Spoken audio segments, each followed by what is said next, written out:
قال العقاشة وما شاء الله فلنت وين فانا سماها waxaan safarka dheer u soo galay jiilkaaye qabyaaladu waxbay baabisaa taa aamina qabyaaladu hadda Soomaaliland noolaato الفنان محمد سعيد بيكي oo kamid ah xidigaha geeska ayaa maanta soo gaaray magaalada Laascaanood ujeedka socdaalkiisa ayaa daaranaa ololaha qabyaaladiidka uu ka waday gobolada Soomaaliland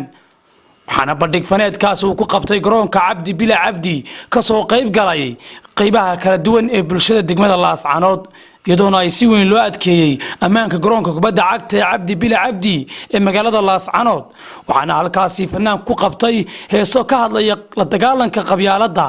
sidoo kalena waxa ka soo qayb galay bandhig faneedkaasi u badnaa dhalinyaro ayaa soo dhaweeyay ololaha qabyaaladiidka ee ku soo qabtay gobolada Soomaaliland alfanaan Maxamed Saciid Bikey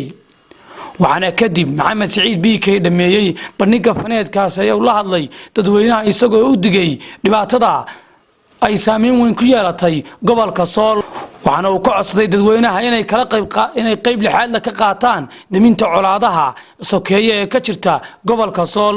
gabagabadina waxa alfanaan Maxamed Saciid Bikey uu sii watay safarkiisa la dagaalanka qabyaaladiidka isagoona saacado kooban ku sugnaa magaalada Laascaanood